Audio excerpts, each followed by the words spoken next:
Muck, accessory and fashion goods.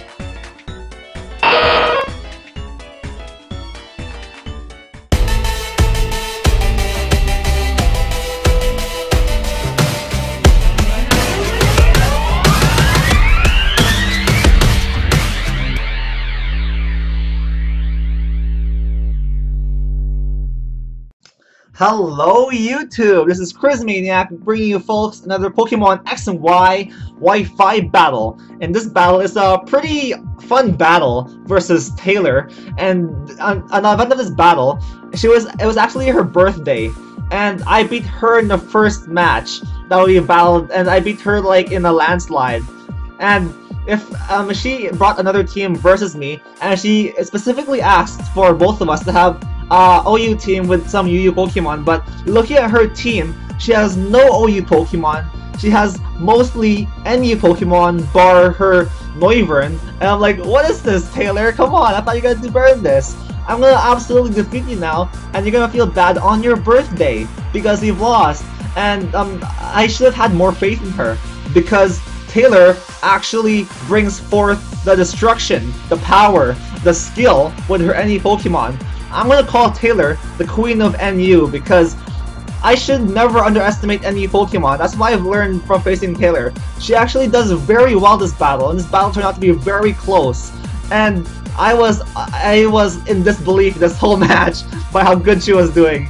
Anyways, I ended off my Charizard X because I'm not gonna just get off a Dragon Dance. She can't really stop me, and I could just sweep her right off the bat.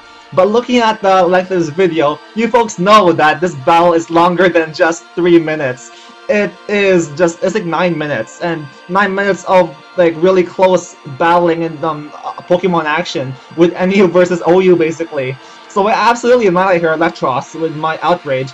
In comes to Noivern, she's thinking she'll outspeed me, but I'm naive, +1 speed, so I'm gonna outspeed you regardless. So that goes with her Noivern, even though that thing might be Scarf.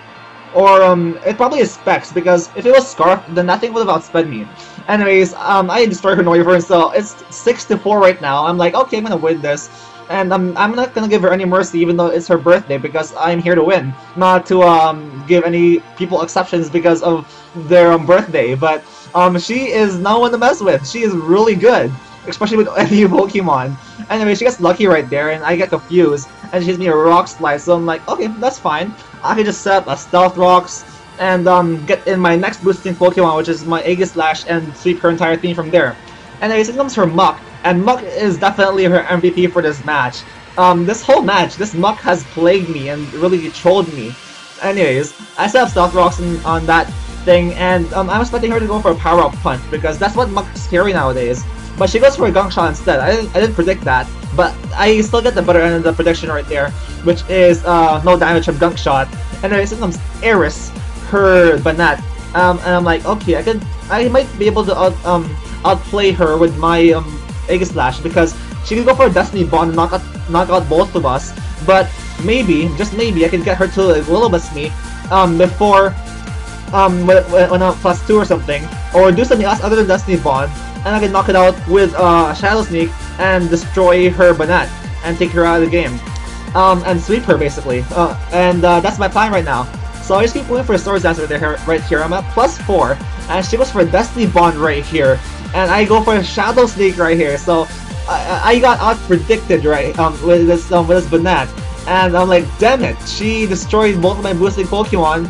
And they're both out of the game, but I still have a major advantage right here because I still have my core left, my defensive core, and I can still take her team down with it. So down goes Macbeth, my shiny Aegislash, the Aegislash that I worked 1 week to get. But yeah, down goes Aegislash, and she is actually doing pretty well. At this point, I'm like, wow, she's actually doing well with her NU Pokemon. Let's see how much better that she can do. Anyways, I bring in my Rhyperior just so I can, I don't know, resist anything. It's a good position against her whole team except her Lapras. Anyways, let's go for Earthquake on her model, just doing damage to this thing.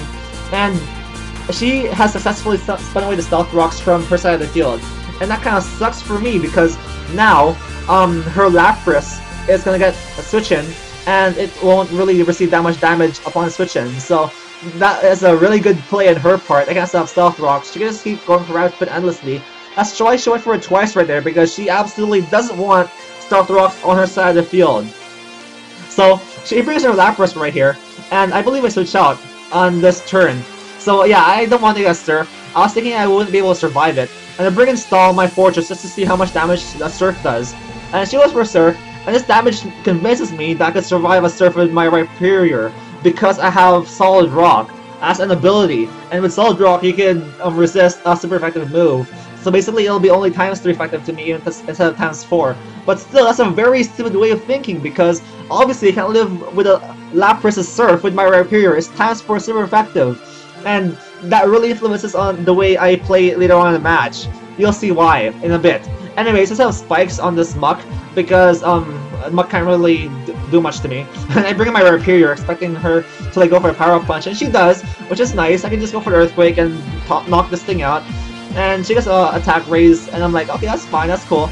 I could just Earthquake you and knock you out if you choose to stay in. And now she's forced to switch out, get more rocks, get more spikes damage, which is pretty nice. Here comes Lapras right here, and I go for the Earthquake, I believe. What do I go for?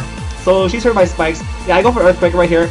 Does a lot of damage to this Lapras, and it is looking like to be too weak a hill. And this convinces me that she has no special attack investment because that didn't do as much damage as I thought. And I'm like, okay, I can live the Surf because she has I can't live the Surf. And I'm like, damn it! That was such a stupid move on my part. What did I say into a Surf to a Lapras? Everything earlier convinced me that I could survive a Surf, but no, I couldn't survive a Surf, and this really sucks. And this is looking like to be a desperate situation for me. I really need to win against this NU team, or else I am a guy who lost against an NU team. And with OU Pokemon, that's kind of embarrassing. So she goes for Toxic right here. She can't do much to me, even though she has probably like an Ice type stab versus me. But my Goodra has like a Assault Vest plus a really monstrous special defense. So she can't really do much to me, even though she hits me with an Ice Beam or a Blizzard. Anyways, here comes Muck, and I'm like, okay, I can knock out this Muck as well with Dragon Ball, so I'll just keep spamming it, whatever.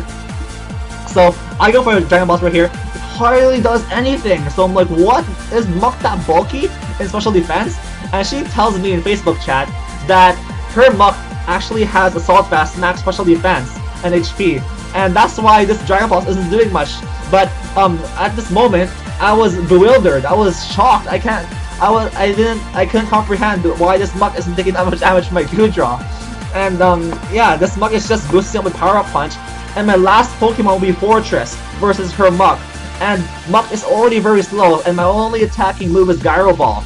Actually, that's not my last Pokemon, but I have Alice right here. But yeah, she goes for a Shadow Sneak, and that does a lot of damage to me, almost knocks me out.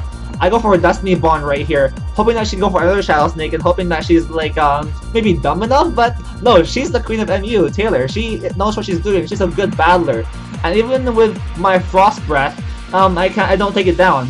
And Frost Breath is a crit, by the way. If you're saying that crit mattered. So I got Shadow Sneak once again. She went for the Power-Up Punch earlier, thus negating my Destiny Bond. And now this Mug is still sitting here, and I can't do much to this thing with Gyro Ball. And look at that damage, it's very little. And she keeps going for the Power-Up Punch, and this is looking like to be a big desperate struggle between my Mug, between her Mug versus my Fortress. And she actually got a crit right there with her Power-Up Punch. So I'm like, come on, Fortress, I have faith in you. I don't want to lose versus this NU team. She's going for a Power-Up Punch right here. And she looks like she could knock me out with a combination of one more Power-Up Punch and a Shadow Sneak. So I'm like, please don't go for a Power-Up Punch this turn, please. And she does go for a Shadow Sneak, so I'm like, yes! I have a chance! And she does a lot of damage to me with Shadow Sneak, considering I'm a defensive wall. I go for the Gyro Ball once more, and it looks like one more Gyro Ball will knock her out. And if she went for the Power-Up Punch earlier, instead of Shadow Sneak, then she could have knocked me out with another Shadow Snake following up after that. But she chose instead to go for 2 Shadow Snakes instead of a Power-Up Punch, then a Shadow Sneak. So that cost her the match, that misplay. But if she did do a Power-Up Punch and a Shadow Sneak, then she would have won the match. Won against me with my OU team with NU Pokemon. But Taylor, she has taught me that I should never underestimate NU Pokemon, no matter how weak looking they are, because she used them to great effect this match. Anyways folks, that's battle against what I like to call the Queen of NU. And I hope you folks enjoyed this battle. Leave a like, comment, subscribe if you did. And I'll see you folks next time!